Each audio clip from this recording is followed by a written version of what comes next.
তাদেরকে I love you না বলে এগুলো বলুন, বেশি কাজে দিবে।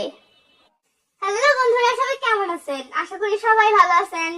আপনি শুনলে অবাক হয়ে যাবেন যে আপনি যদি কোনো মেয়েকে আই লাভ ইউ বলেন, তো এটা শুনে মেয়েটি যতটা না খুশি হয় তার চেয়ে অনেক বেশি খুশি হতে পারে যদি আপনি তাকে বলেন যে সে আপনার স্বপ্নে আসে, অর্থাৎ আপনি তাকে রোজ রাতে স্বপ্নে দেখেন। কারণ স্বাভাবিকভাবে মানুষ তাকেই স্বপ্নে দেখে যাকে নিয়ে সে সারাক্ষণ ভাবে।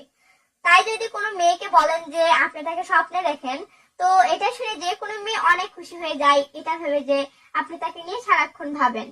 এবং এটা শুনে আপনার প্রতি মেয়েটির একটা ভালো লাগা বা ভালোবাসাও তৈরি হতে শুরু করে। তাই আজকে আমি আপনাদেরকে 6টি মজাদার কৌশল শেখাবো, যেগুলো সাহায্যে আপনি খুব সহজেই যে কোনো মেয়েকে কৌশলে বোঝাতে পারবেন যে আপনি তাকে স্বপ্নে দেখেন। পাশাপাশি কৌশলগুলো অনেক মজার হওয়ার কারণে আপনি মেয়েটিকে অনেক মজাও দিতে পারবেন। তো চলুন কথা না বাড়িয়ে কৌশলগুলো দেখে নেওয়া যাক।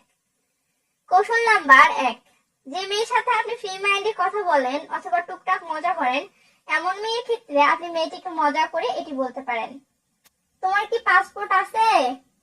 মেয়েটি তখন অবশ্যই বলবে না, অথবা বলতে পারে কেন? তখন আপনি বলবেন, কি তুমি পাসপোর্ট ভিসা ছাড়াই আমার স্বপ্নে আসা যাওয়া করো? এটা তো বেআইনি, যে কোনো সময় তো তোমার জেল জরিমানা হয়ে যেতে পারে।